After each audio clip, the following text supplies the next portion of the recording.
you could feel something weird in the attic. All right, so this is where it's going to get a little crazy for you. I get about halfway across the attic, right? And all of a sudden, and these are heavy doors. Now, granted, this was a custom home. You're talking about furniture from Italy. The doors were from the 1950s where they were like solid wood doors. So, it took two men to carry a door. That's how heavy they were. And it was big. So the wind didn't generally blow these doors around too easily. So I'm halfway down this attic, right? And all of a sudden, I feel this cold. I feel that if you've ever been around a spirit or something evil, it's a feeling of dread and a cold spot. A cold spot comes over me. I get the chills. I'm like, this ain't good. I know this feeling. And I look back, and the door to the attic just slammed shut. I mean, not like click. I mean, boom, like something pissed slammed the door. And when that door slammed shut, one by one, the lights going down this long attic would go out one by one. And I'm standing there in the dark, half a football field down in this attic, and this cold, satanic feeling has come over me, and I know something's in that place. Hey guys, welcome today. Dan Collier for The Search For. In today's episode, we are talking about, are spiritual phenomena real? Are ghosts actually real? So I'm going to tell you a story about my own personal experience from our family home that I believe absolutely, from my own experience, was haunted. So take you back to my very younger years, probably early 20s. But before then, we had a family house, a rather large house that was shared by the family. That was my grandmother's and my grandfather's. He was a developer, and he died when he was about 30 some years old in a plane crash. He was developing neighborhoods and different things like this, and this particular neighborhood he was developing, he had built this house, as you do in certain neighborhoods, to be a house for showing the public what, the other houses in the neighborhood could look at, and you could sell them, a display home. So anyway, it was a nice house. And later, as this house was built, and my grandmother and my father, I guess he was about 12, 13 years old at the time, they were all living in this house. But there was something strange about it, even going back to that time. Even though it was a new home, it was as if this house had been built on some kind of ancient burial ground or something. Going back a long time, even my father's aunt would talk about that the house had a strange feeling. Well, when I was a child, I remember starting to notice this too. There would be cold spots in the house, strange things. And typically you think of homes being old, like something is this like old farmhouse or some old house, in some movie setting somewhere. This house, at that time was having some odd things going on, even though the home was new. But by the time I came along, you're talking 20, 30 years later, going into this home, there was always weird feelings. There was places where you were walking into the back area of the home, especially getting close to my grandmother's bedroom and stuff back towards that area. Heavy feeling. Now, my grandfather was killed in a plane crash. He was with the mayor of the city at the time and some businessmen from New York, whatever that means. And they all died in a plane crash. This was in the late 50s. Then a few years later, my father's brother died in a car accident. And my grandmother almost lost her mind and stuff, but I don't know if that has anything to do with spiritual things. So we lived in the house for a little while later on after my grandmother died. But here's a story about giving a little foundation to this story about ghosts and do they exist. Well, my grandmother got cancer, brain cancer, and I guess we were I guess I was about 20 some years old at the time, not too old. But she had a caregiver, that would come and they would have to stay with her at night and stuff like that. Well, the caregiver, one of them quit, and then for whatever reason, and then we hired another one, and she was a real nice lady, and she would stay overnight with my grandmother to watch her. And she said that my grandmother, despite supposedly be bedridden and all this stuff, would get up in the middle of the night and wander through the house, opening doors, and like she was looking for something. And but it was also very creepy, the nurse said. And I wasn't in the house at the time, so I didn't observe it. But we finally one day, this very nice, sweet nurse, Christian lady, she finally came to us and she said, I'm very sorry, but I can't work here anymore either. She said there's something evil in that house. And, and then told us the stories about my grandmother waking up and wandering through the house and hearing things and just creepy feelings and cold spots and all that kind of stuff. And so that lady ended up quitting, and it wasn't too long after that my grandmother died. And I believe we ended up moving into the family house for a while my father was having another house built for us to live in. So we moved in this house. It was vacant. And like I say, it was a large house. I mean, like half a football field long ranch house. Very unusual. Like I say, it was built as some kind of display house for the neighborhood. And, my opinion is it must have been built on some kind of burial ground or something.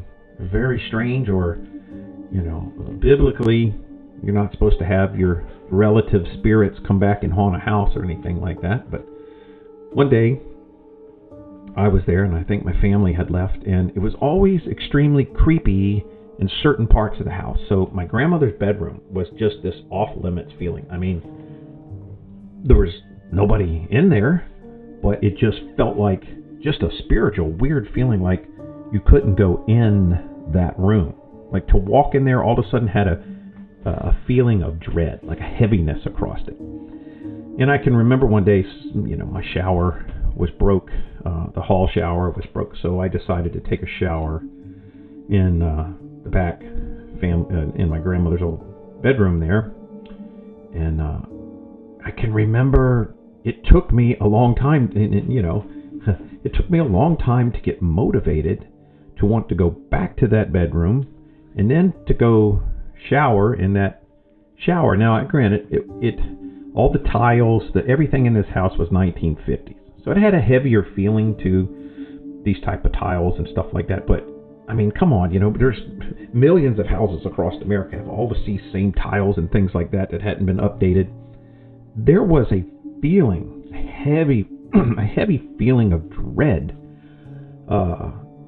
going back in there. And I remember I left the bathroom door open, and when I took a shower, it felt like, I don't know, some of you guys are older might remember Amityville Horror or different things like that, but there was a heavy feeling of dread in that bathroom, as if there was something in there telling me to get out. It didn't, whatever it was, didn't want me in that back bedroom. So going on a few months later, I think, and there was always weird stuff around the house. I wasn't the only one. One day I had to go up into the attic for something, and when you went into the attic, now granted this attic was like, half a football field long, and it was a ranch style house, flat all the way across, and it had a series of light bulbs, so it looked like something out of a movie as it was anyway. There was something in the attic I needed to go get. Well, let me tell you, buddy, when you went into the attic, you did not shut the door to the attic. There were stairs that came up to it.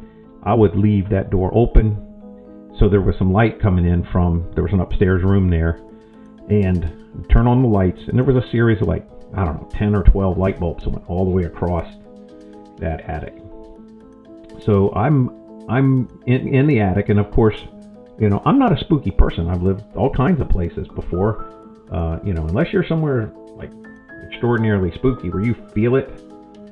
But this house, man, I'm telling you, I was about halfway across the attic, and it was it's strange. It was like you're walking in a dream. You're like, you're kind of looking around. Even though the lights are on, you could feel something weird in the attic. All right, so this is where it's going to get a little crazy for you. I get about halfway across the attic, right? And there's no wind outside or anything like that. And all of a sudden, and these are heavy doors. Now, granted, this was a custom home. You're talking about furniture from Italy. The doors were from the 1950s where they were like solid wood doors.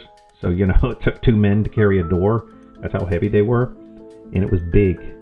So the wind didn't generally blow these doors around too easily. So I'm halfway down this attic, right? And all of a sudden, I feel this cold. I feel that if you've ever been around a spirit or something evil, it's a feeling of dread and a cold spot. A cold spot comes over me. I get the chills. I'm like, this ain't good. I know this feeling. And I look back, and the door to the attic just slammed shut. I mean, not like click. I mean, boom, like something pissed slammed the door. And when that door slammed shut, one by one, the lights going down this long attic, they go out one by one. Poof, poof, poof, poof, poof, poof, poof. I'm standing there in the dark, half a football field down in this attic, in this cold, satanic feeling has come over me, and I know something's in that place with me. And it was, when the lights went out and that door shut, it was pitch black.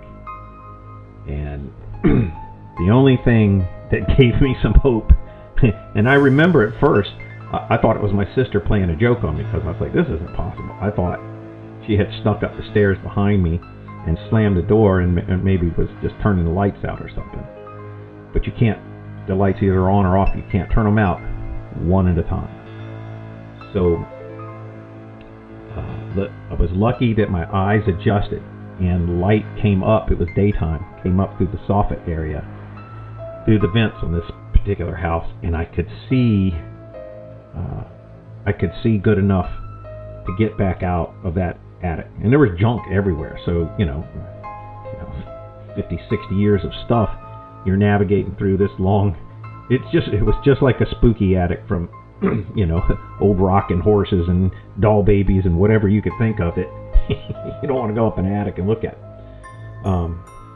So I made it out of this attic, but I didn't ever my entire life forget that experience, because it was unique and creepy. So that was one experience. Hey guys, I need you to pause here for a second. Like your future and your life depends on it, because it does. If you've ever felt like history doesn't add up, like the world's been built on a lie, and you're not crazy, so here's what they don't expect. People like us connecting the dots and organizing. That's why I built the Truth Council, not as a fan group, but as a command center for people who are awake and ready.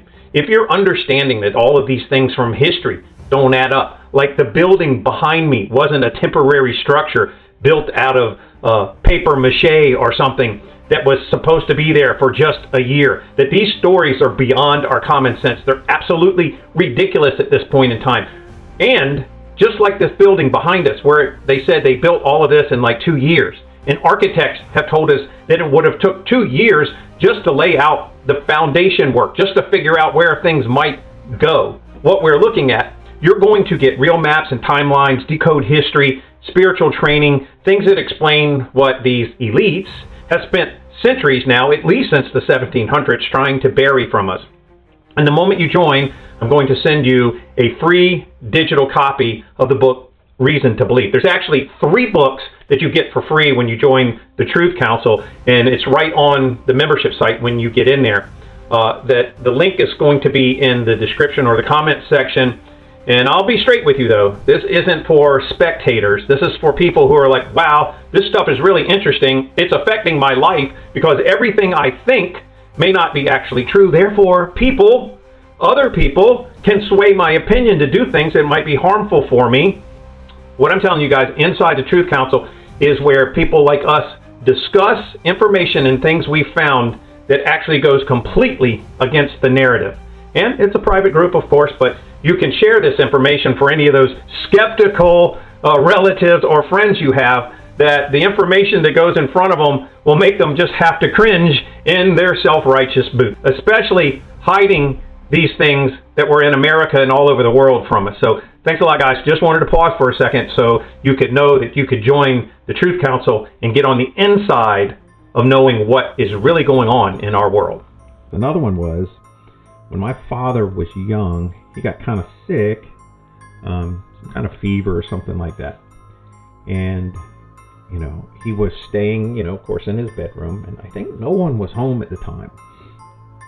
And there was a little, I think they had baseboard heaters, but they weren't electric back then because they blamed. So he went to sleep in his room. I think the doctor gave him some medicine. And, you know, they had long curtains and stuff back in those days. Well, he had almost fallen asleep, kind of delirious, right? And I didn't know about this story till later. And the curtains catch on fire.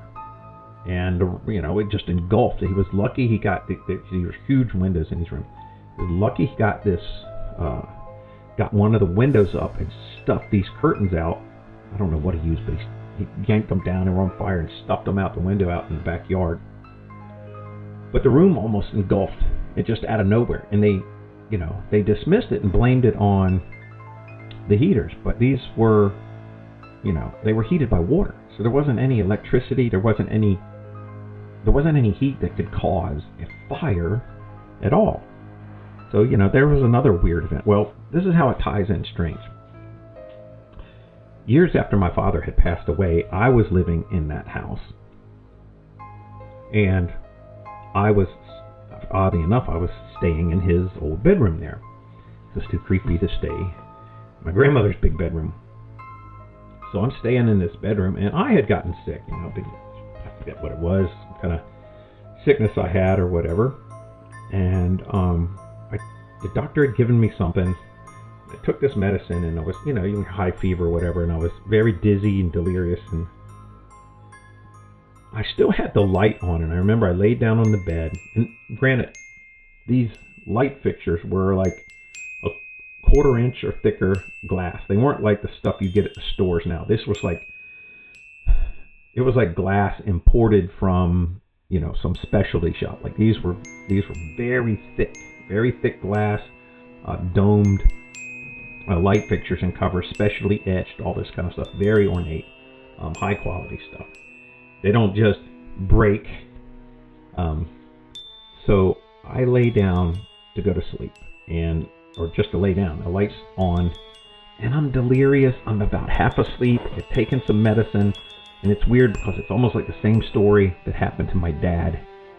And I'm, you know that feeling when you're just about to fade out. You're so dizzy, you know, almost like a baby. You know, you're trying to wake them up and you can't wake them up.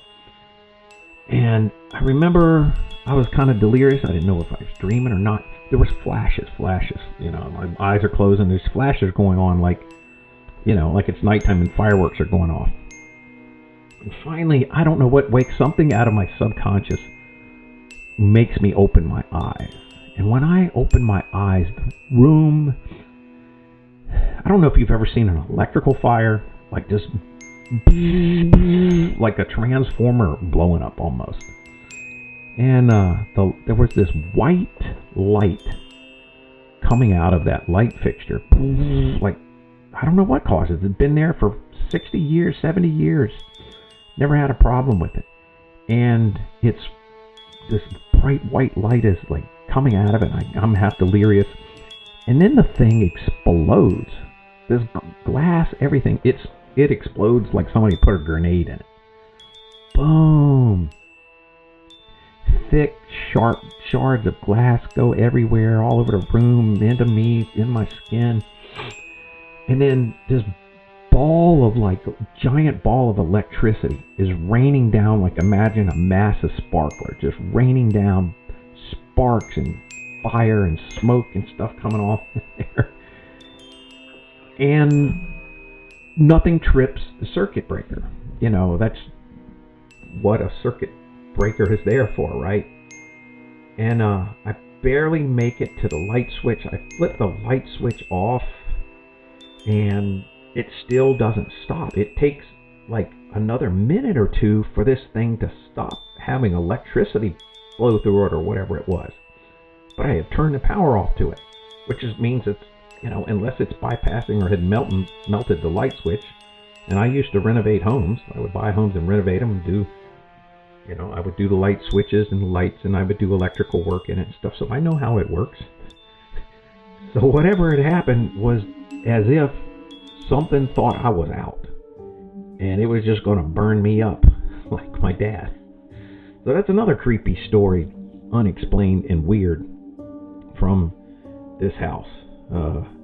Another one was, I remember when we were younger, there was an old creepy swimming pool out back to the house, and it had kind of, the deep end had frozen over. Very cold winter back in the day, and all the grandkids had, were just messing around, and there was some snow on the ground, and we had, 3 or 4 of us, I think there was 4 of us, were walking around on the ice, just on the deep end. So really, in essence, it was about chest high if the water, whatever at most. But we're walking around, and then this weird, I remember I was about halfway there, and I remember looking up, and my little cousin, he was very little at the time, and I saw him start to come down the steps of the pool, and I had this weird cold feeling come over me. And I was like, something's not right. And I remember reaching out my hand towards him, and I just, like I reached out and gave him the stop, and he was little enough where he stopped. And I was sitting there, and right about that time, the ice cracks. It just starts cracking, but it didn't, break like you fall through and then everybody kind of wades out of the pool, like, oh, crud, the ice broke. I can touch the bottom or something. No, the ice breaks in these sheets so that they just kind of standing up on the end. So here you are in the water, it's freezing, and then this sheet of ice, like a wall in front of you, breaks like that. And we couldn't get out. We're sitting there freezing in the water, and then the ice gets wet, and it's, slippery as ice. So here's these 12-year-old kids or so, and we're stuck in the pool. And I remember seeing my dad far off in the distance and my uncle walk down the steps, and we're yelling, but they can't hear us. So here we are, stuck in the pool. I was the oldest, I think, at the time. And I'll tell you, the only thing that saved us was there was a garden hose that was draped down into the pool. And I got a hold of that thing. I think I scooped it with my foot. And granted, this time, it doesn't take for hypothermia and all that. Only a few seconds before you start not being able to react. I scooped this garden hose up with my foot and get it in my hands. And I grab one of my cousins and I pull him up the ice. So it's like a rope. I go back. So one of my cousins got out, and the other 3, I think I pulled out. I went back, kept going back into this area here over the ice or whatever with the garden hose and crawling out. That was very strange in and of itself. That was, we were all, our parents, my uncle and my father were professional sportsmen. So by the time we were very little kids, we were used to the outdoors. We had walked in ice and mud and duck hunted and fished, and we had been involved in the elements and stuff. So that was another very strange experience that I had in that house. So I just wanted to share with you just a few things about, weird entity things. Now, we did have another house now, and I'll tell you about it. We're getting ready to move so we were living in this house in that same neighborhood. And we were transitioning because we were selling that house and we're going to build another house to live in. So, we were young. It was my dad and my mom, and the kids were still young, and we needed a bigger house. So we were going to live, like, this is the time we were getting ready to live in my grandparents' house there. So we were transitioning stuff and just starting to live there. And I remember the other house was just about vacant.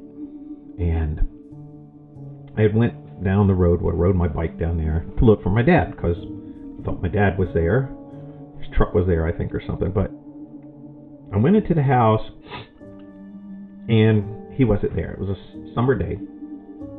And I walked all the way to the back of the house, and I'm thinking, it's feeling kind of creepy in this house. And I lived there, never felt creepy ever in this house.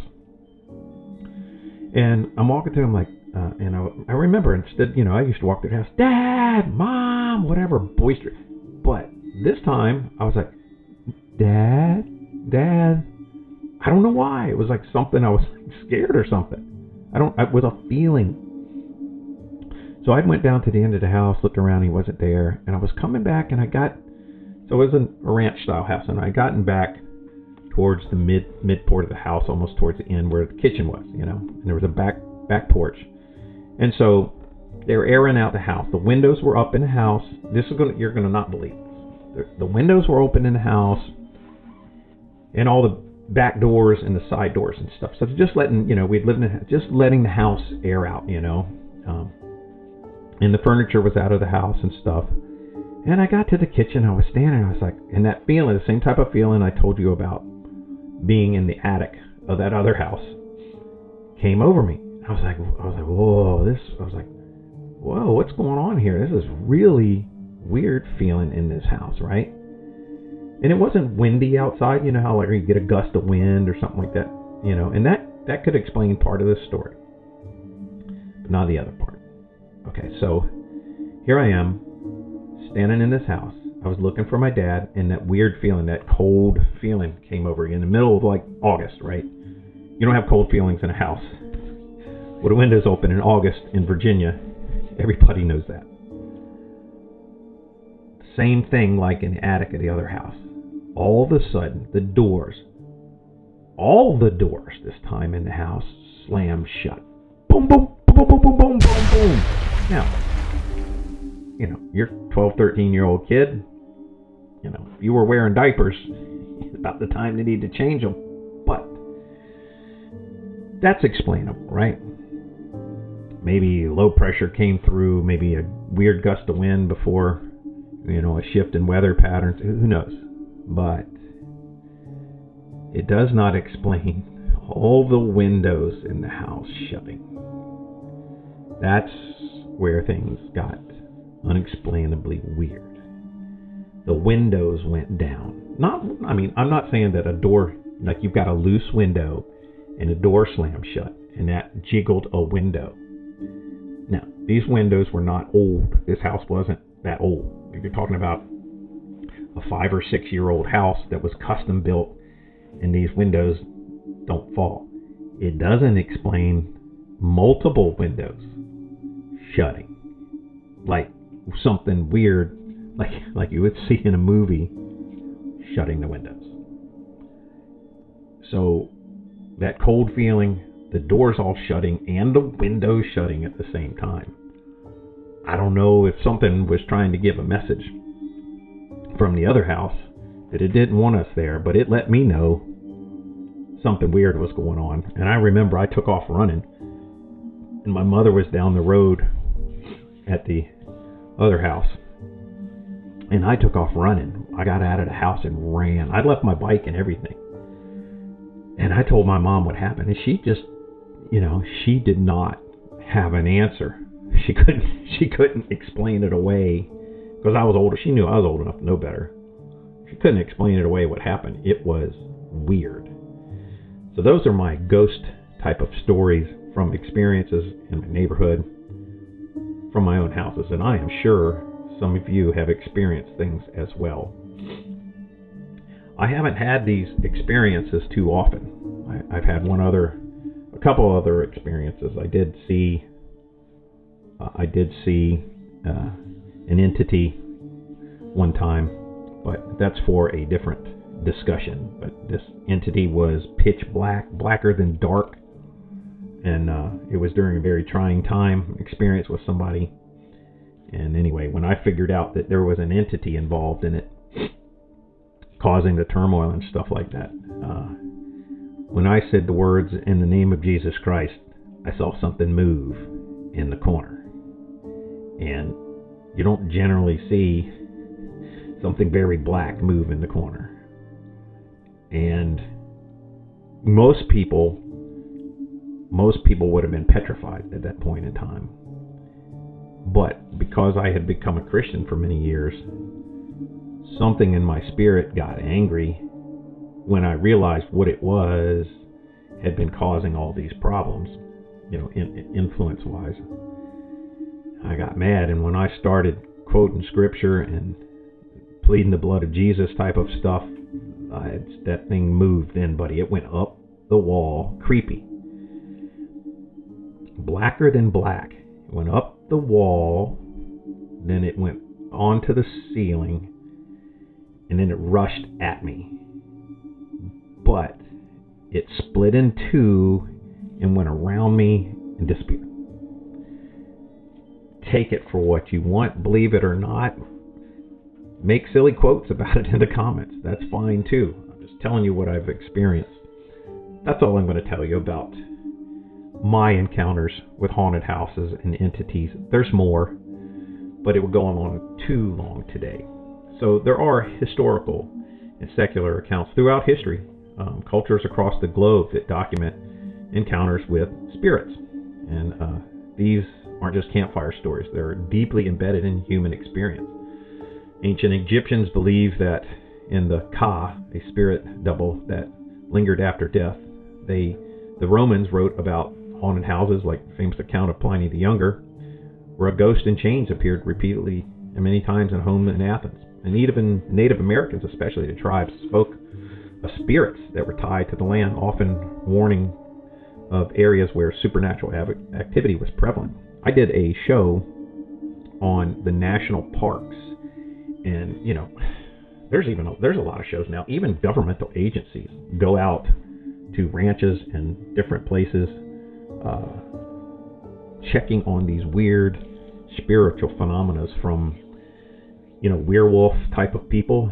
But I think the weirdest part of it is, and most people dismiss this, is when people disappear from campsites, or people are hiking and they're like a mile, they like walk ahead of somebody and it's like a mile back to camp, and then they disappear, especially children. But they disappear, and then they'll find them 8 miles away on top of a mountain somewhere naked, and they got there faster than you could walk on foot type of things. Or especially when children disappear, and then you find the child farther away than an Army Ranger could have hiked with all his special training, and you'll find them without shoes and different things somewhere on the side of a mountain somewhere, and they just disappeared out of the campsite. And then they just find them somewhere impossibly far away with no explanation of how they got there, because a child can't hike or move that fast.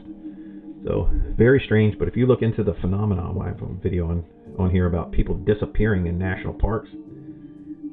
I think it's true about what the Indians said. There's something weird about. I wouldn't go alone. I think I even studied stories about certain military ops, and they would tell the soldiers, no, you stay in groups, you stay on this certain path, you don't go here and there, and that sort of thing.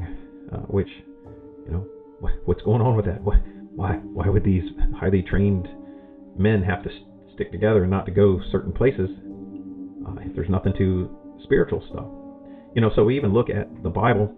It doesn't shy away from the existence of spirits. It gives us a framework, in fact, to try to understand them. There were things called unclean spirits and demons.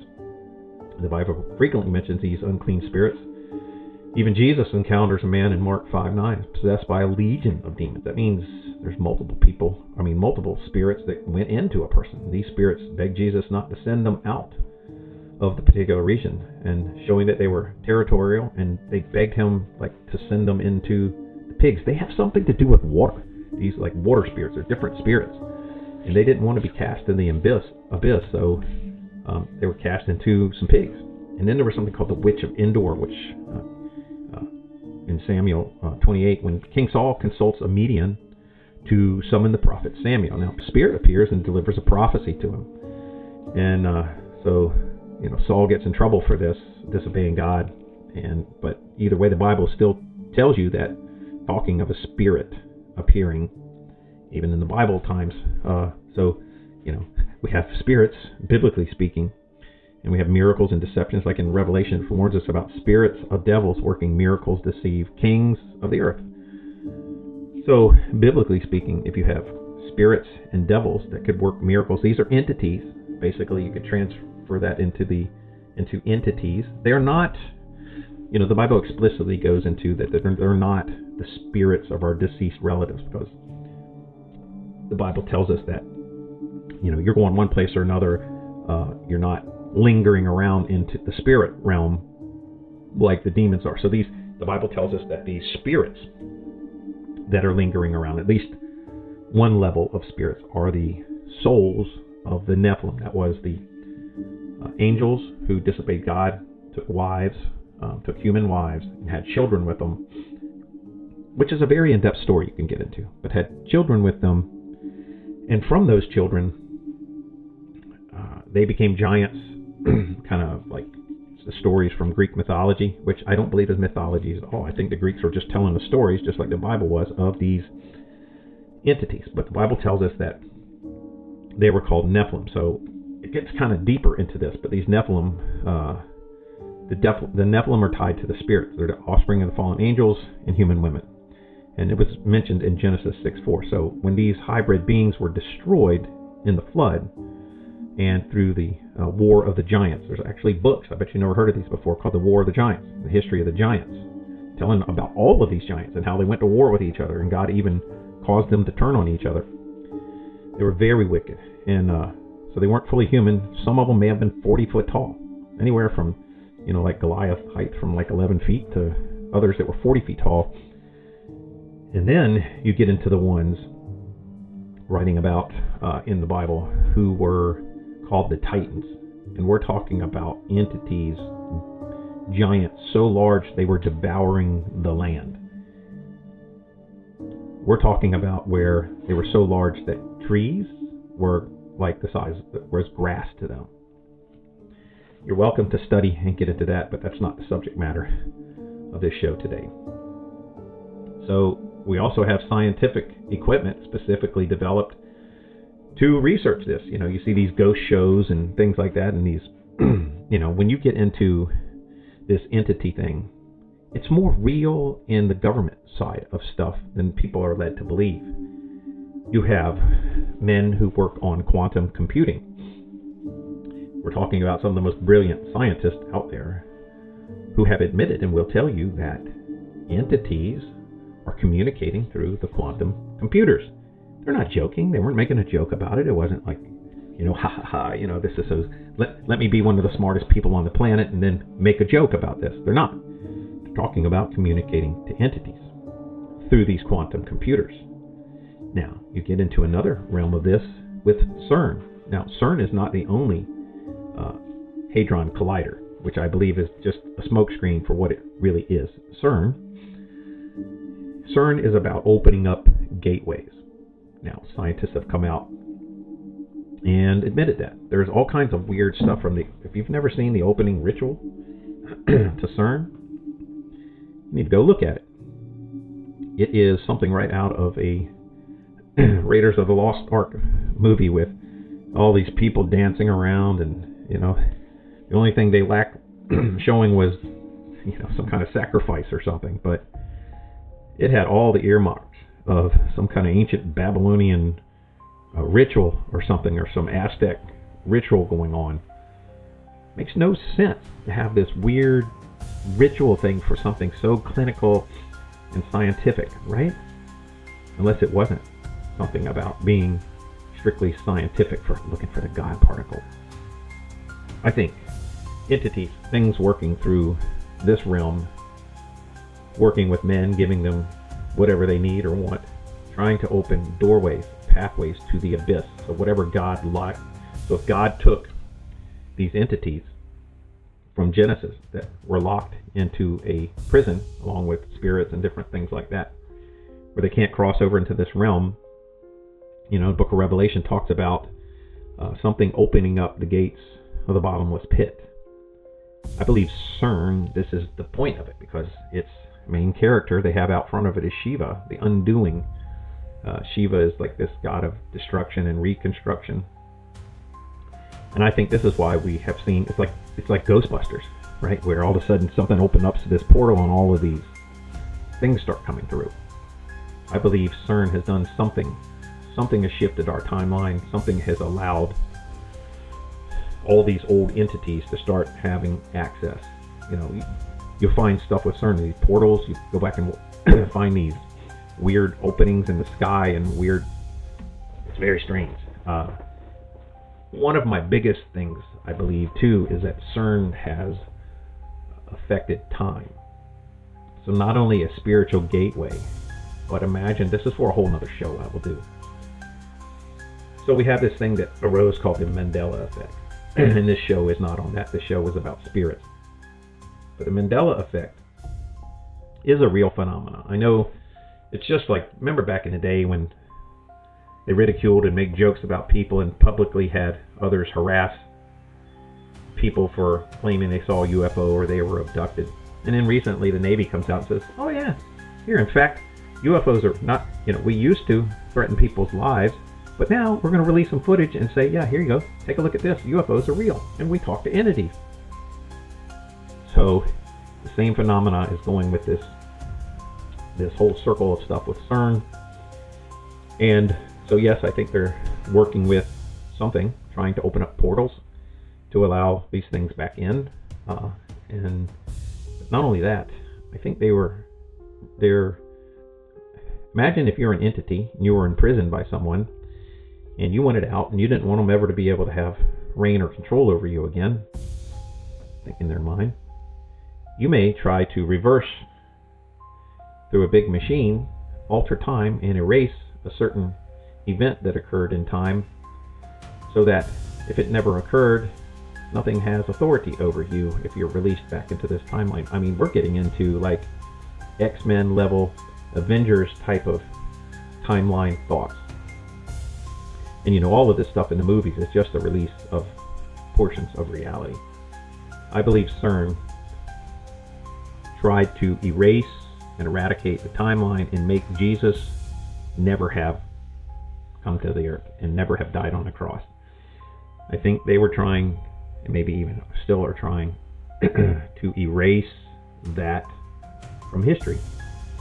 That's why we see things, factual things, that have changed about the past.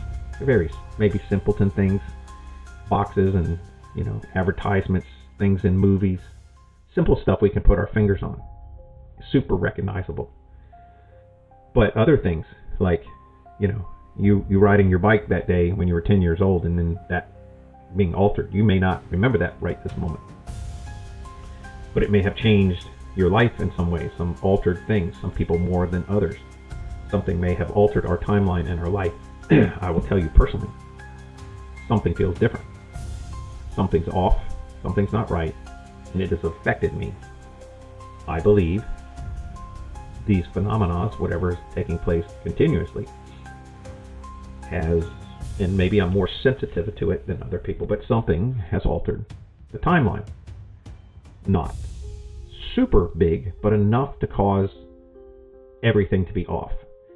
In other people's lives, their timelines, however that may work, may be less affected by it. But this is just a theory, and I would say if you look into it deeply, you may start to say, hey, if I was an evil entity and I wanted to get back control of the earth, and the number one thing that stopped me, that hindered evil spirits, that rendered everything powerless, that gave victory of the children of God, God's creation over me and everything else, I'd want to undo that.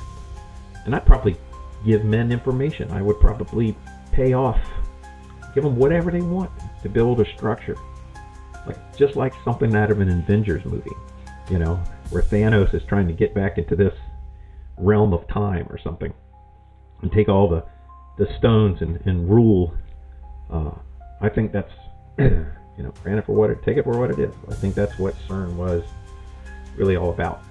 So anyway, in this timeline, I've had experiences enough where I'm absolutely convinced, because this doesn't happen to me every day. I don't have these weird spiritual experiences in the house I live in or the other houses I lived in.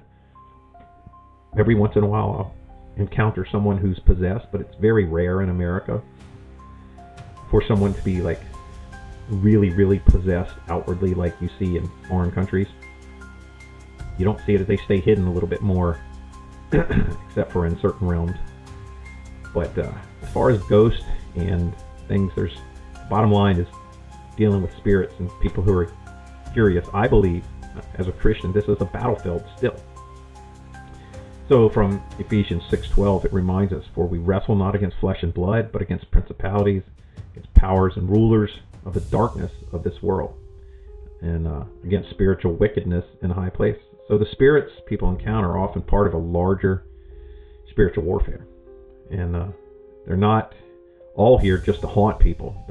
Some of them have a higher mission than the lower level spirits that just come to bug people or haunt or attach to an area. I think there's higher spirits, like ranks in the military. You've got the goblin level, and then all the way up to like Lord of the Rings type of hierarchy. Like I say, all the movies, all the things are really just a shadow of reality. They're just giving you a glimpse into that, so you get a picture of what's going on. Make sure to check the comments to join the Truth Council, and be sure to watch our next video appearing right here.